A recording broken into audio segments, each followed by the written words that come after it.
Hey guys, I'm John. Welcome back to my channel. This is episode 8 of my series where I read The Value of Freedom. It's a draft, fully costed fiscal plan for an independent Alberta, and if you haven't seen the previous episodes, please go and check them out. They're in the playlist. So now we're starting on, 25, I think. Oh, we're starting on this section here. Alberta's sovereign Indigenous people and independent Alberta. So this will be a topic that you definitely want to tune into. Okay, the fiscal plan for Alberta's Indigenous nations is drafted with the utmost respect for the sovereign and Indigenous people of Alberta and is in no way intended to replace or diminish treaty rights. And a little bit of a point of order here. Usually you capitalize Indigenous people. That's kind of it's a proper noun. It will be a required subject for discussion and negotiation in the context of the development of the Constitution for the, I don't like this word, Commonwealth, Republic of Alberta, which could include a continued role for the Crown of Alberta in the context of any future constitutional arrangements. It is also not the purpose of this document in any way to prejudge or predetermine the outcome of such constitutional negotiations, which will proceed with all due respect to the constitutionality, protected treaty, and Aboriginal rights of Alberta's Indigenous people and their ongoing relationship with the Crown. An independent Alberta, with its fiscal surplus and control over 60% of its land base as Crown land, proper noun, has a unique opportunity to fundamentally recast its relationship with Indigenous peoples. Okay, I'm not going to nitpick on this every time, guys, but there it is. By guaranteeing an inalienability of reserve lands to their respective nations explicitly within Alberta's Constitution and fostering true economic and social independence. This approach would shift from government dependency to self-determination, addressing centuries-old challenges like poverty, addiction, violence, and marginalization. Below are plausible strategies to achieve this, integrating Indigenous-led governance, economic empowerment, and alignment with Alberta's environmental goals, while ensuring Indigenous nations fully control their own lands in perpetuity and achieve sustainable independence. So, there's a lot of controversy here already, because on one hand it's saying like, where was this here? Shift from government dependency to self-determination. Good, right? We don't want people in general to be dependent on the government. But at the same time, like, there's three options that I see are being put forward right now for Indigenous peoples. They could leave everything the way they are, where things are. Don't change anything, right? Keep your treaty arrangements and be governed under the Indian Act. Nothing changes. Alberta becomes an independent republic, and the First Nations, they just keep their treaties with the government of Canada. I don't like that idea, okay? We could also do the same thing where, except that the Republic of Alberta takes over the treaty obligations. And, I mean, I don't like that idea either, but look, it's not for me to decide. You know, if Indigenous people want to do the first one or the second one, okay, you can do that. And they can also do the third option. And this is the one that I think everybody needs to start taking seriously, is completely renegotiating everything, right? Which doesn't mean that we're going to have treaties anymore, right? It could mean more like you're going to become an equal citizen just like everybody else. And there's going to be some transition because we obviously have to still honor the contracts. We can't just completely wipe them out. Well, I suppose that's a fourth option that some people would say is just completely wipe it out. But man, if that was the plan, then we'd never get Indigenous people to support this. So we have contractual obligations, and we want to be the nation that respects laws and is open for business. And so how could we justify this to ourselves and hold ourselves up as the nation that is open for business and we respect contracts when the biggest contract that we have just gets broken? So we do need to address this. But yeah, so there's the four options. We'll see kind of how this conversation goes here. Plausible strategies for Indigenous land ownership and independence. Reserve land ownership. Constitutionally enshrined affirmation that Indigenous lands are inalienably owned by Indigenous peoples. There we go. Enshrine the current 1.6 million hectares of reserve lands covering 48 First Nations and 8 Métis settlements as inalienably belonging to the First Nations and Métis, including subsurface rights, enabling communities to control resource development. So here's the thing about giving subsurface rights to Indigenous peoples, like, good. I'm actually in favor of that. If you own the land, you should have the subsurface rights. That's what I want. I think everybody who owns land should have the subsurface rights. And I learned a little bit about the history of this. When they were building the railroad across Canada, originally all the people who had land, they had the subsurface rights. And this was kind of the normal way that things were figured out. Like, you owned everything beneath the land, you owned everything above the land. But then when the railroad came through, they were like, hey, we need to have the coal, we need to build to mine it, how are we going to power the trains? And then so they flipped everything over and they took away the subsurface rights. So I would say, look, if we're giving subsurface rights to some people, we should give it to all the people. Like, if you own a piece of land, you should own everything below it. Now, that is a serious change to how things work in this governing system. I don't know how plausible it is to just go and change everything like that. But then at the same time, the pushback, sometimes people say, well, it's not Alberta's oil, it's Canada's oil, for example, right? But the current way it is set up is it's actually owned by the Alberta Crown, which is the province of Alberta owns all the mineral rights. So this is something that we could give out. We could essentially giving it up. Saying here, now you own everything below that. I mean, that would make First Nations filthy rich. And I think it would make everybody else in the province really jealous if we didn't do it for everybody. And that would probably set us up for some conflict. So what do you think? All right. Additional land allocation. Allocate 1.6 million hectares of crown land from Alberta's 39.7 million hectares of public land within traditional territories for Indigenous ownership, prioritizing areas with positive environmental potential. So give them more land. I mean, that would really bring them in. I don't know.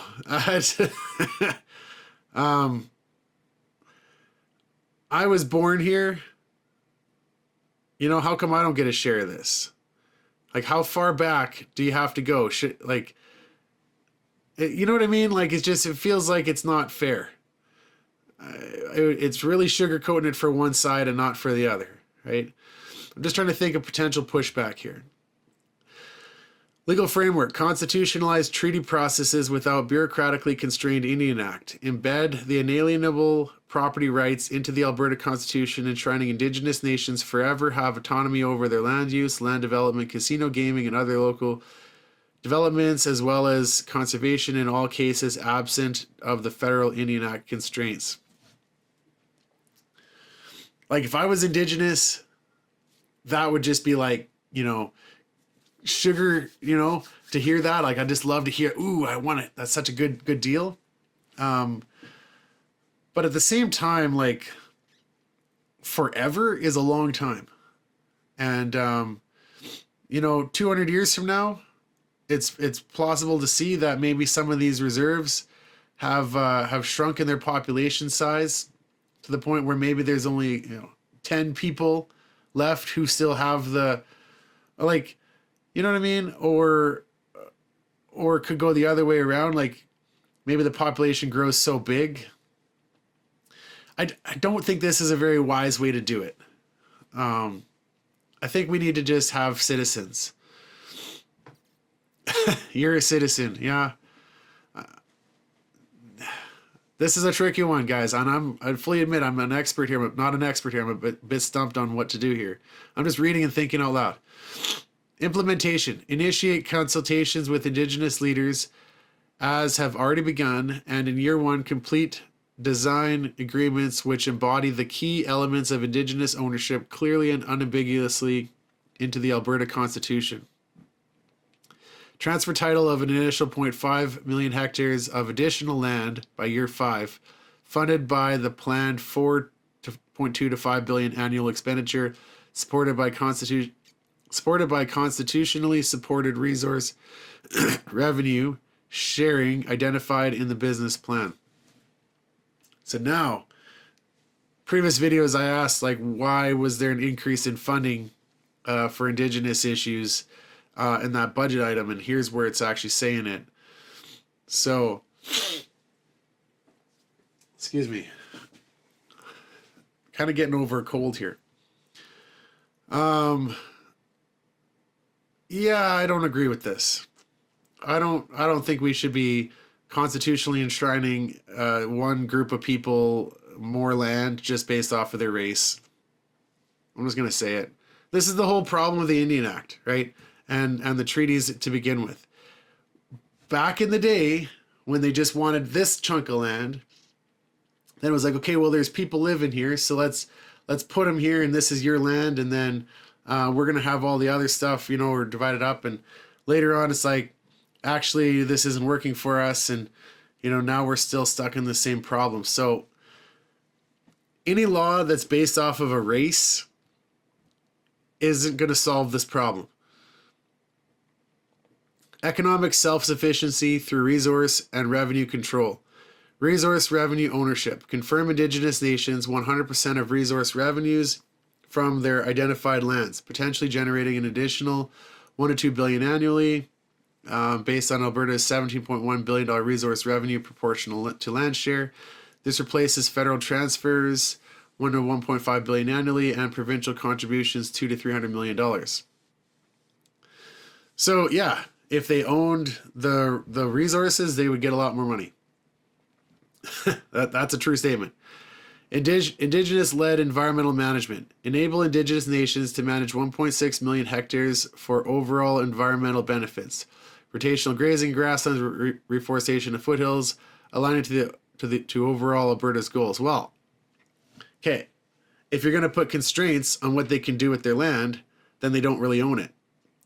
So there's a problem here. So what if the Indigenous people change their mind and like, you know what, actually, we just want to cut all the trees down and just turn this into a wasteland? Well, if they owned it, they could do that, right? But here we're saying, no, you got to follow the environmental strategies that were laid out as a province or as a country. So you see what I mean? Like, you can't say you own it, but then put constraints, because then you don't really own it. Business Development Fund. Create a $2 billion Indigenous Economic Development Fund out of the identified funding to seed Indigenous-owned businesses in a wide range of enterprises, including energy, agriculture, tourism, and renewables. For example, fund 1,000 Indigenous-led enterprises by year 5, create 2,500 jobs, mechanisms such as renewables, for example, fund 1,000, mechanisms such as the creation of endowments per community are a form of long-term and ongoing funding for Indigenous initiatives. I like the idea of endowments, but not in the direction that this is going. I'm going to say something controversial here, but again, please just bear with me. I'm thinking out loud. I think the way that we should handle this is to offer Indigenous people a one-time lump sum payout for the value of the treaty. And it would have to be really, really juicy. But then all that money would go into a fund that anybody who's covered under that fund gets to pass on to their kids, like as a share. So you get to pass shares on. And that way it's like we're honoring the the material value of the treaty, of the contract that was signed. But going forward, it's like you just have the same land ownership as everybody else. That's, and then so you get a payout, and then you get to own the land that you happen to be sitting on. And that's a pretty drastic thing. And then as far as like other rights, like hunting rights and stuff like that, I'd propose that we grandfather it in for, say, 6 generations, and then the 7th generation, that's more than 100 years out from now, 150 years out from now. Well, then there's no more special rights at all. Because, like, look, the reality again is, if we have laws that are based off of race, even though it's favorable for the group and neutral for everybody else, it's still a racist law. Like, tell me that I'm wrong. Like, here they're proposing to just expand the land ownership and enshrine it into the Constitution and say, here you have even more rights. But that's the exact same thing that we just did with the treaties 150 years ago. And this also saying we're going to get all these jobs, right? Yeah, if you could have, that many more enterprises, you could have that many more jobs. That's just complete speculation. So I am really pushing back, guys, by the way. This document is just meant to be a conversation to get, what would an independent Alberta be like? If you're Indigenous, tell me what you think about my idea. How many enemies did I just make? Implementation, launch development fund year 1, dispersing $500 million annually, partner with Indigenous financial institutions where requested. Yeah, great. Okay. Throw more money at the problem, because that's going to keep working. Social and health independence, sovereign health systems, fund Indigenous-led health authorities with $1 to $2 billion annually, increasing from 2 to 300 million provincial and 1.1 to 1.5 billion historical federal contributions to build hospitals, addiction treatment centers, mental health programs incorporating traditional practices. Target 10 new facilities by year 5 to address. Okay. I like the idea of building more hospitals.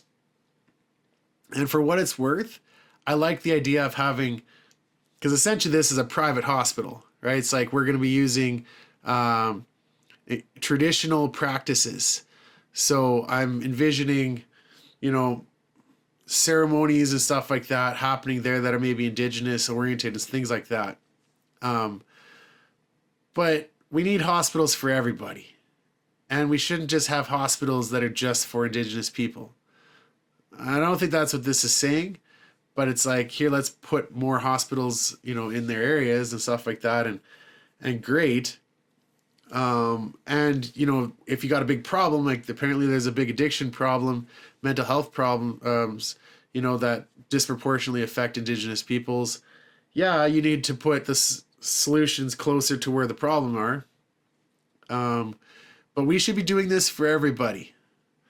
And again, I don't want to see just even if here's the problem, even if there's a perception of bias, there's going to be, people are going to say that's biased, where we're favoring one group over the other. And you see what I mean here? Like, I don't know, tell me what you think. Leave a comment below. Housing sovereignty. Invest $2 billion annually to construct 10,000 housing units by year 7 on Indigenous-owned lands, enabling communities to manage housing independently. This eliminates reliance on federal Indigenous services, funding $1 to $1.5 billion.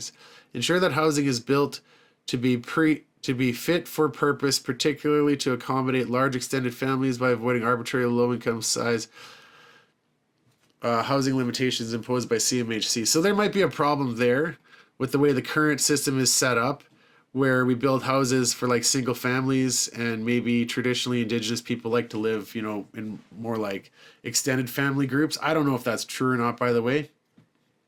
But I'm really suspicious of this. When I first read the word housing sovereignty, I thought it was going to say, how about you own the house you live in, right?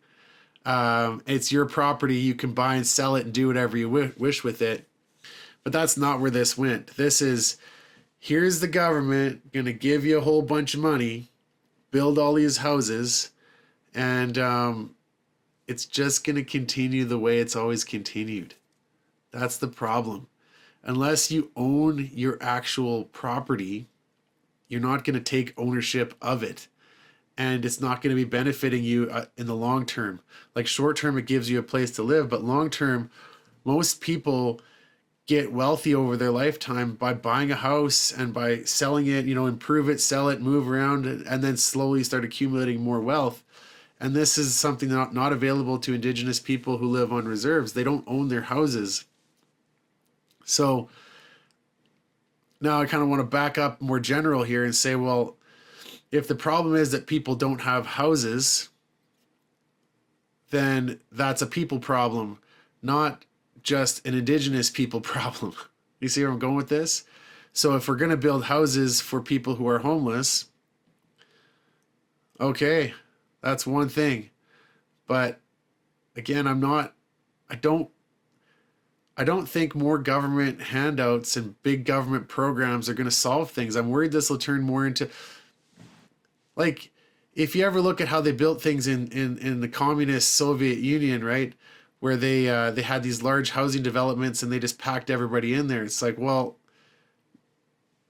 government housing, nobody wants to live in the government housing. So how about this? Maybe, I'm just thinking off the top of my head. How about this? We give favorable mortgage rates, right? Or even like below market value rates. So we subsidize it a little bit so that people who are Indigenous right now can go and buy a house and they own it, and that kind of gives them a little bit of a boost. Like, hey, here in the past we had these racist laws and we're transitioning away from that, but as a transition period, we're gonna kind of go with it still. But the goal should be for people to own the property in the end. I don't know. Again, guys, I'm just running my mouth. This video is probably going to get me in a lot of trouble. Community safety, support Indigenous-led policing. Tribal police forces, great. That just sounds like a great idea. There's not going to be any corruption there. It's kind of an offhanded thing to say, but I feel I got to defend this now, because one of the big pushbacks I've heard about the chiefs going and talking with the king is, and I've heard this from Indigenous people, where they say these guys are corrupt. They're taking all the money. They don't even live on the reserve, and they're not actually taking care of their own people, right? But here now, if we let them have like their own policing, like that's essentially like giving the chief like a gang now. What's stopping this from turning this into like a mafia, So okay, there obviously some, you could say the same accusation about any police force, becoming corrupt, but I don't know. This sounds really sketchy to me. With $300 million annually replacing RCMP services, train an additional 1,000 Indigenous officers by year 5 to address violence which affects Indigenous women, 2.5 times the additional rate. So, how about this? Right? I like the idea of Indigenous officers, especially people who are from the culture. You can say this about any culture. Like if this is your culture, then you know it best, and you're the best person to interact with other people from that group. So there's something to be said about that. But I don't think we should have separate police forces, just again based off of race. It's a very sensitive topic. Okay. Implementation. Establish Indigenous health authorities by year 2 as funded. Begin housing construction. Okay, wait. Yeah, prioritizing reserves. Partner with Indigenous organizations and policing models by year 3. All right, sure. Education and cultural autonomy. Indigenous education systems. Allocate $1 billion annually to create Indigenous-led schools and post-secondary institutions. Integrating cultural curricula, Cree, Dene, Blackfoot languages. Fund 200 new schools by year 5, reducing dropout rates. I'm in favor of more curriculum. It would be really cool if like Cree, Dene, and Blackfoot were taught in a school, and I'm assuming they probably are. I bet you can go to the U of A and take a course on these things. And I'm also in favor of empowering people to, you know, maintain their culture and their identity. But we could do this with the Ukrainians too. We could do this with Nigerians, you know. Like every ethnic group should have the same kind of, I guess, if you want to preserve your culture, right? But an Indigenous only school, that sounds like segregation. You see what I mean? Like I'm really getting in trouble in this video. Cultural preservation. Invest $200 million annually into cultural centers, language revitalization, and land-based learning, empowering communities to preserve traditions independently. If people want to independently preserve their traditions, good on them. Right? Giving them a little bit of money to do that, I'm okay with that, I suppose, as long as it's fairly given out to everybody.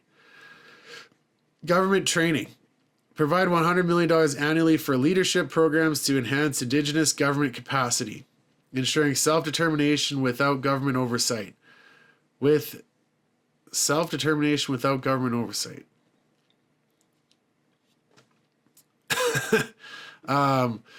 With this funding being phased out when capable Indigenous governance capacity has been achieved. Who judges that?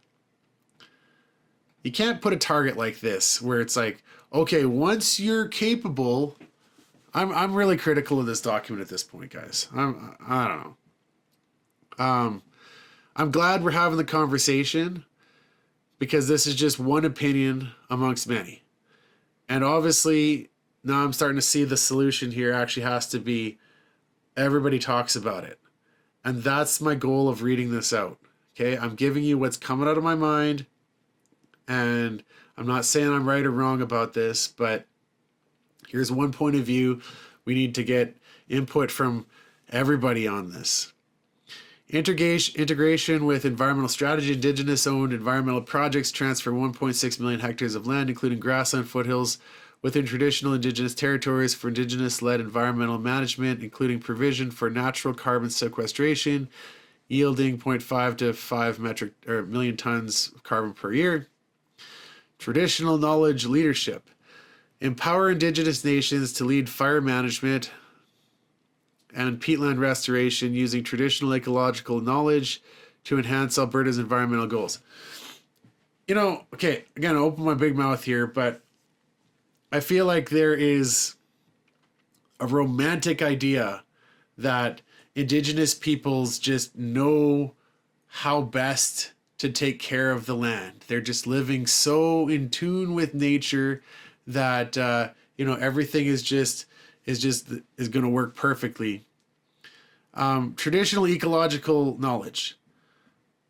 If such a thing exists, then that should just be incorporated into our scientific knowledge, right? Our scientific methods of understanding how best to preserve the environment are superior to anything that people in the past have had. And it has nothing to do with your traditions or your race or your religions or your creed or your culture. The scientific method is the best way to do this. Now, we can scientifically study what Indigenous peoples did and use that as a reference and as a place to try to learn more.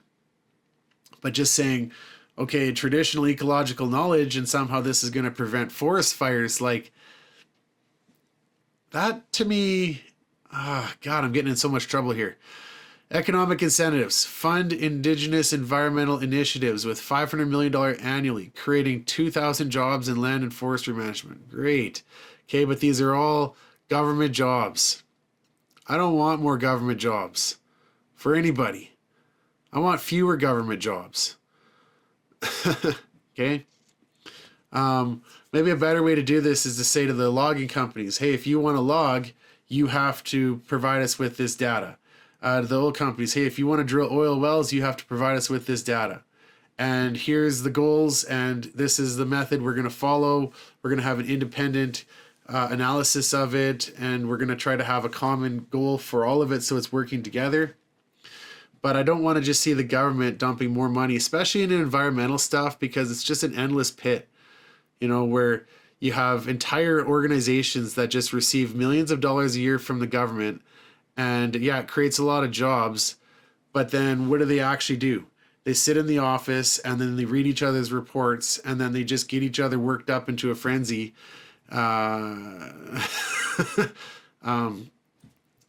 No, I'm against large bureaucracies. I want smaller government. I don't want to just pour money into stuff like this.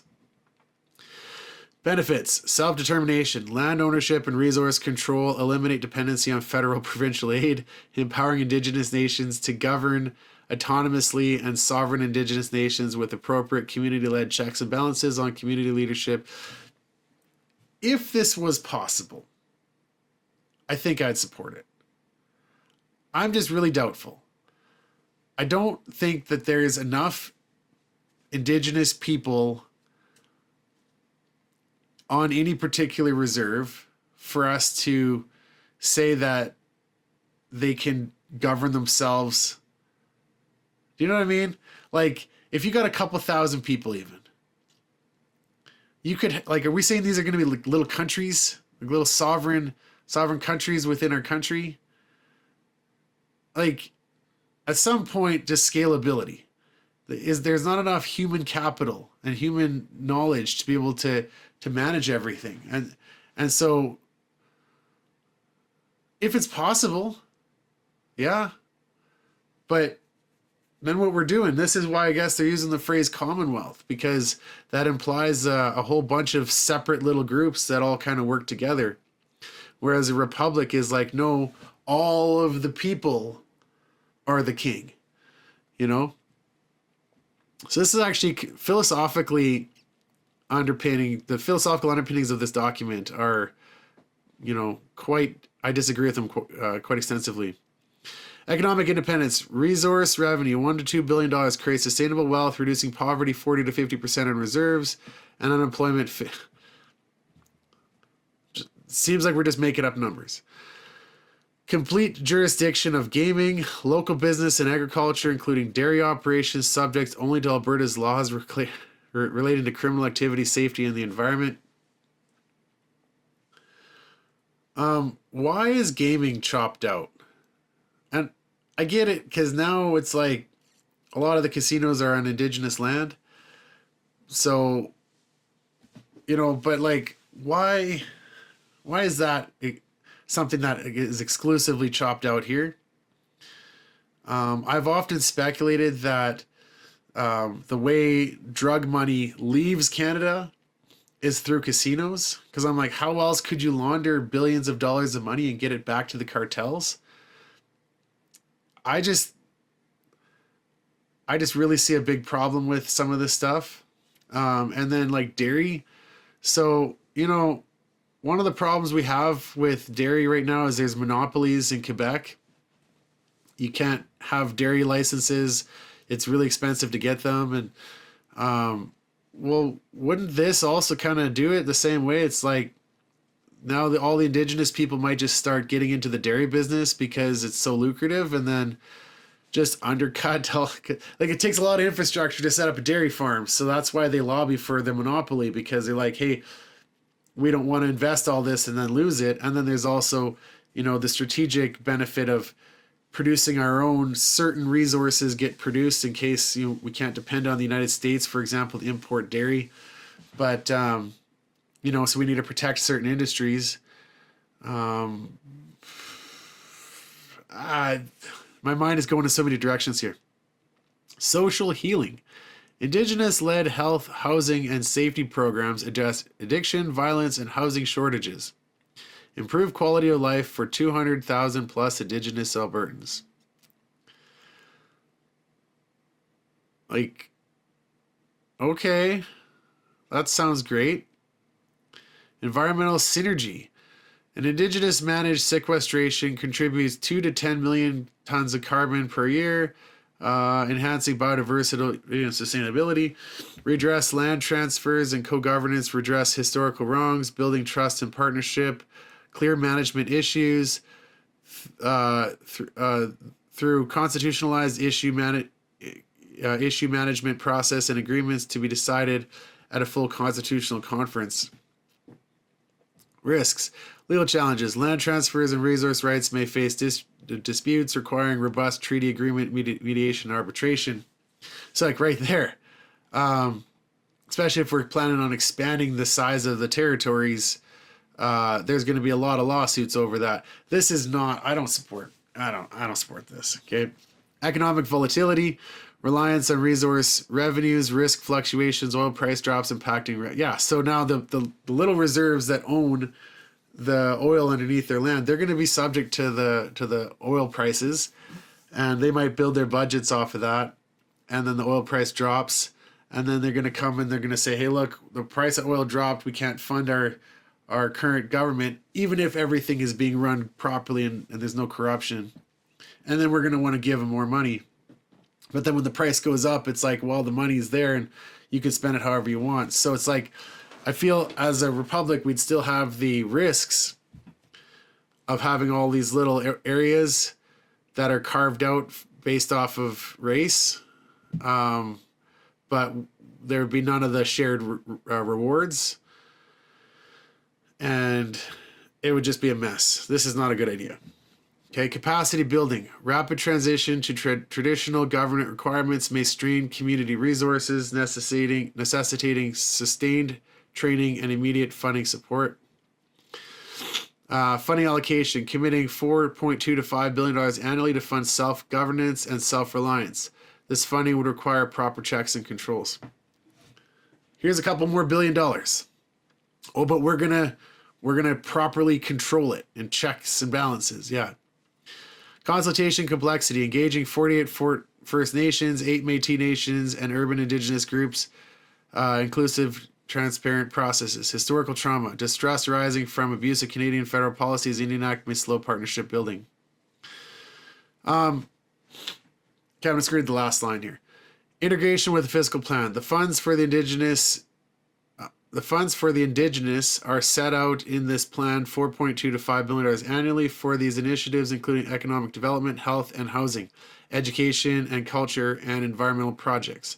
By aligning Indigenous self-determination with Alberta's environmental strategy, the province can foster a sustainable, equitable future, leveraging its fiscal and natural resources to empower Indigenous nations and address historical challenges. So, I obviously haven't thought about this in full detail, and I'm still open to changing my mind on this. But here's where I'm kind of coming at this. I don't like the second option, where Alberta just takes over the Republic of Alberta takes over the treaties. I think that Indigenous peoples need to decide.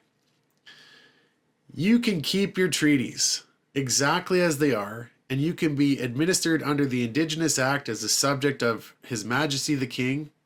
And Alberta, the rest of Alberta, that is ceded land permanently forever, that is going to become a republic, and we're going to have our own laws and that are going to meet our values, and everybody's going to be treated fairly and equally. And you can just be little enclaves of what was once Canada, and that's a bit of a mess, but you're going to still get your money, and you can still live on your reserves. Option 1.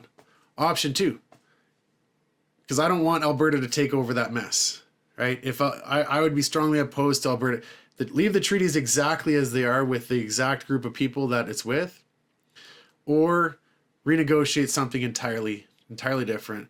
And I'm really starting to lean towards this idea of just a one-time lump sum payment that goes into a trust fund that is passed down generationally through shares. And the reason I'm in favor of that is because if I was Indigenous, I wouldn't want to be losing anything in this deal.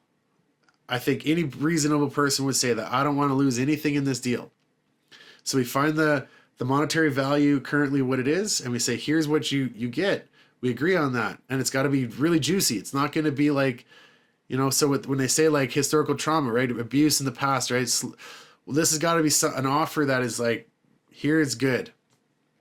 Okay, and then the other treaty rights like hunting, they just get grandfathered in for a number of generations and then they go away, and then we're all citizens. Some citizens have shares that will in perpetuity grow, and that's just going to be how it will be. But then we're only talking about money. And then as far as the land goes, I would say that Indigenous people living on a reserve, you draw a little map, right? You figure it out amongst yourselves where your land's going to be, and then that becomes your house, your property. You can buy and sell it. You can grow your own personal wealth. And that's how we start to break out of this cycle of poverty. And then in the meantime, we'd offer a little bit of juicier things like maybe really favorable mortgage rates, to encourage more Indigenous people to buy and develop their own properties.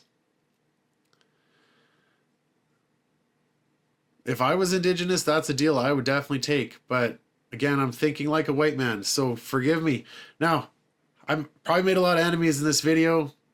Please forgive me. I'm just trying to be productive here and say something to get the conversation going, because I want this republic to happen. I want us to be free from Canada. And this is one of the biggest issues that we face. So please leave your comments below and please be nice to me. Please be charitable. All right. Cheers.